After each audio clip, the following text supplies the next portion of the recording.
Edgar Mason. Él es director de Naturaleza Más Nosotros, asociación civil, una asociación que viene trabajando en el estudio de las aves en México. Edgar, y en este estudio que vienen realizando ustedes, ¿cuál es lo preocupante para las especies de las aves en nuestro país? Mira, nosotros realizamos estudios sobre ecología más bien pura, como este que presentamos ahorita, sobre los efectos que tienen las espinas en el desgaste de las plumas, pero pueden ser aplicados a la conservación en términos de la desertificación del país y el aumento de plantas secundarias con espinas, ¿no?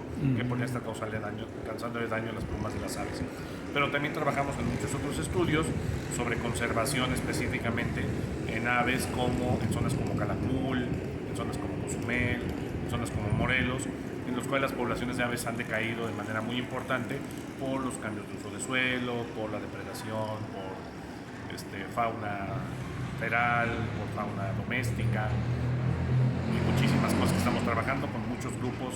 Las aves solo son uno de los grupos que trabajamos con mamíferos, trabajamos con crustáceos, trabajamos con reptiles, trabajamos con peces. De las aves, decías que son 10.000 especies las que están registradas, pero pueden ser más. En el mundo tenemos registradas cerca de 11.000, pero lo que parece ser es que pueden ser más por la variabilidad genética que no habíamos todavía determinado en muchas de ellas, ¿no? En México es el país número 11 en especies de aves, 10 o 11 dependiendo de quién lo clasifique, y tenemos unas 1.200, una cosa así, especies de aves. ¿Y riesgo de extinción? Muchísimas de ellas en riesgo de extinción, cerca del 40% en alguna categoría de riesgo. En México, ¿eh? En México. ¿En qué parte del país? Específicamente en las zonas tropicales como Chiapas, como Oaxaca, como Veracruz, que son parte de las zonas que tienen mayor grado de deforestación en el país. Chiapas, considerando que es un estado con mucha vegetación, mucha selva, aún estamos en esa situación. Sí, tenemos un problema bien grave, sobre todo en Chiapas, por el cambio de uso de suelo, en el cual están sembrando palma aceitera, por ejemplo, están poniendo potreros para ganado y están tirando selva cerca de la Lacandona, cerca de Frontera Corozal, cerca de Lagunas de Montebello.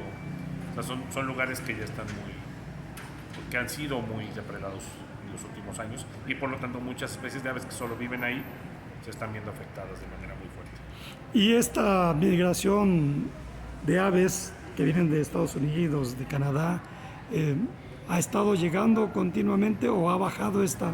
Está llegando continuamente, pero es muy difícil cuantificar, sobre todo en especies pequeñas, porque hay una diferencia. Las aves rapaces, los halcones y compañía, viajan de día, migran de día. Entonces tienen rutas muy bien conocidas, como por ejemplo Veracruz, la zona de Chichihuastle, la zona un poquito al norte del puerto de Veracruz, es muy conocida porque es la zona con mayor migración de aves rapaces en el mundo.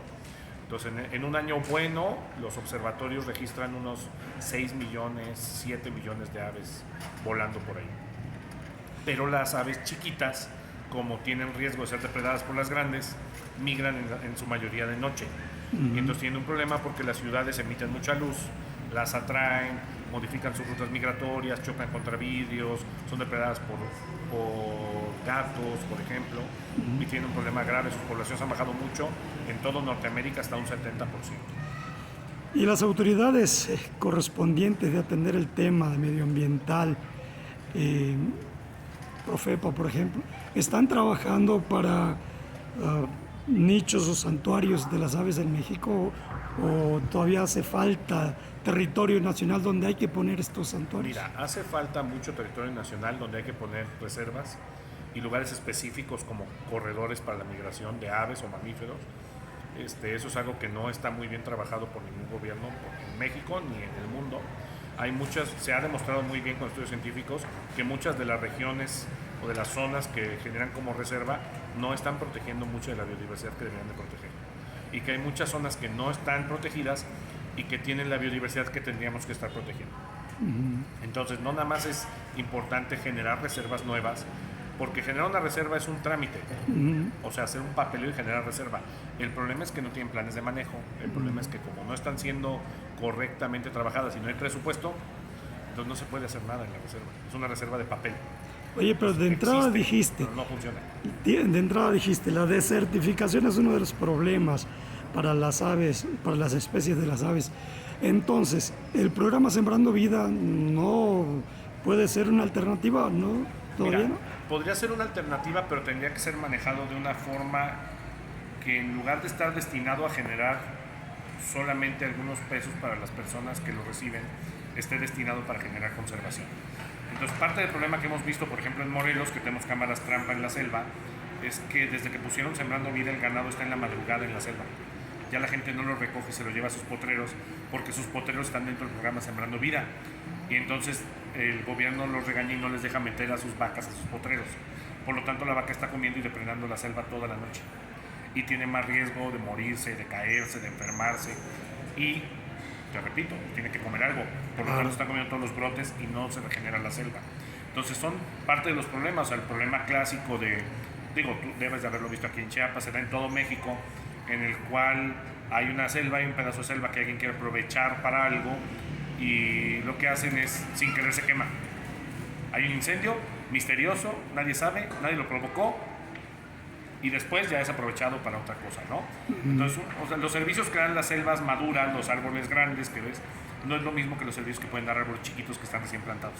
Correcto. Que tienen un riesgo de morirse muy alto y que muchas veces son especies que no son de la zona. Por ejemplo, las ceibas de aquí de Chiapas, las ceibas estas verdes gigantescas Sí, que sí, les sí. encantan, Las les encantan pochotas. para reforestar los pochotes de Chiapas. Entonces los llevan, por ejemplo, a Morelos. Y en Morelos tenemos otras especies de pochotes que no son esa, que están adaptados a los climas de Morelos. Entonces cuando llevan las de aquí, es una especie introducida finalmente. Y genera un problema en lugar de generar un beneficio. Entonces estos programas pueden servir bien si son bien instrumentados y se les da un seguimiento adecuado. Cosa que en muchos casos no sucede y que hay que estar evaluando que suceda. Edgar Mason, te agradezco mucho que nos hayas concedido esta entrevista. Gracias, estamos a sus órdenes, Naturaleza más nosotros.